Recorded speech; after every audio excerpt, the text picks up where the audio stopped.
கதை ஒன்று. எது பெரிய உதவி? ஒரு ஊர்ல ஒரு பெரிய தர்ம பிரபு இருந்தாராம். வர்றவங்க போறவங்களுக்கெல்லாம் அள்ளி அள்ளி தர்மம் செய்வாரு. ஒரு நாள் அவர் தெரு வழியா நடந்து போகும்போது ஒரு பிச்சைக்காரன் அவர்கிட்ட வந்து, ஐயா, பசிக்குது, ஏதாவது காசு கொடுங்கன்னு கேட்டாராம். அந்த வள்ளல் தன் பையிலிருந்து ஒரு பொற்காசை கொடுத்தாரு. அந்த பிச்சைக்காரன் சந்தோஷமா வாங்கிட்டு போனான். ஆனா வள்ளலுக்கு ஒரு சந்தேகம். நாம கொடுத்தது அவனுக்கு போதுமா, இல்ல வேற ஏதாவது உதவி செய்யணுமா நீ யோசிச்சுக்கிட்டே அவன் பின்னாடியே போனாரு. அந்த பிச்சைக்காரன் நேரா ஒரு சூதாட்ட விடுதிக்குள்ள போய் அந்த பொற்காசை கொடுத்து சூதாடுறான். இதை பார்த்த வள்ளலுக்கு வருத்தம் தாங்கல. நாம செஞ்ச தர்மம் வீணா போயிடுச்சேன்னு நினைச்சாரு. அடுத்த நாள் அதே பிச்சைக்காரன் மறுபடியும் வந்தான். இப்போ அந்த வள்ளல் காசு கொடுக்கல. அவனை தன்னோட தோட்டத்துக்கு கூட்டிட்டு போனாரு.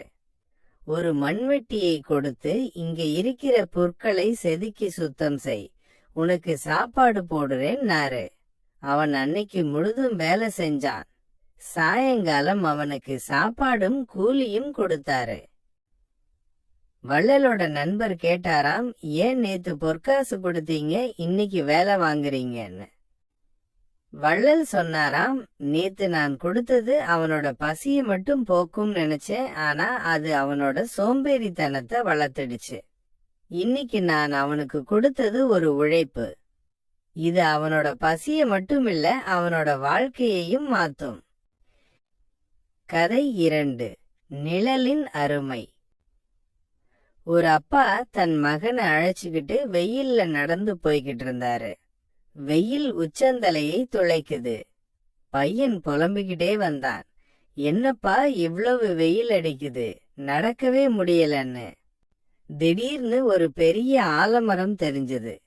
2 பேரும் அந்த மரத்தடி நிழல்ல போய் உட்கார்ந்தாங்க. உடனே பையன், அப்பா, இப்பதான் நிம்மதியா இருக்கு. இந்த நிழல் எவ்வளவு குளிர்ச்சியா இருக்கு பாருங்கன்னாரு. அப்பா மெல்ல சிரிச்சுக்கிட்டு சொன்னாரு, நிஜம்தான்பா.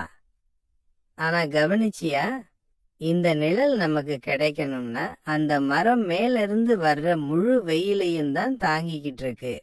ஒருத்தரோட தியாகம் தான் இன்னொருத்தருக்கு நிழலா கிடைக்குது. வாழ்க்கையில உன் பெத்தவங்களோ இல்ல உனக்கு உதவி செய்யறவங்களோ வெயில்ல நின்னாதான் உன்னால நிழல்ல நிம்மதியா இருக்க முடியும். பையனுக்கு அப்போதான் புரிஞ்சது, அப்பா ஏன் கஷ்டப்பட்டு வேலை செய்யறாருன்னு. கதை 3. யாருக்கு தகுதி அதிகம்? ஒரு ராஜா தன் நாட்டுல இருக்கிறதுலயே புத்திசாலியான ஒருத்தரை தேர்ந்தெடுத்து அமைச்சராக்கணும்னு ஆசைப்பட்டாரு. 3 பேரை தேர்ந்தெடுத்து ஒரு போட்டி வச்சாரு. ஒரு பெரிய அறையில 3 பேரையும் தனித்தனியா விட்டுட்டு சொன்னாரு, இந்த அறையை எதை வச்சு முழுமையா நிரப்புறீங்களோ அவங்களுக்கு தான் அமைச்சர் பதவினாரு. முதல் ஆள் வைக்கோல் முழுவதையும் வாங்கி வந்து அறை முழுக்க போட்டான். ஆனாலும் அங்கங்க இடைவெளி இருந்தது. 2ஆம் ஆள் பஞ்சு மூட்டைகளை அடுக்கி வச்சான். அதுவும் அறைய முழுசா நிரப்பல. 3ஆம் ஆள் அமைதியா உள்ளே போனாரு.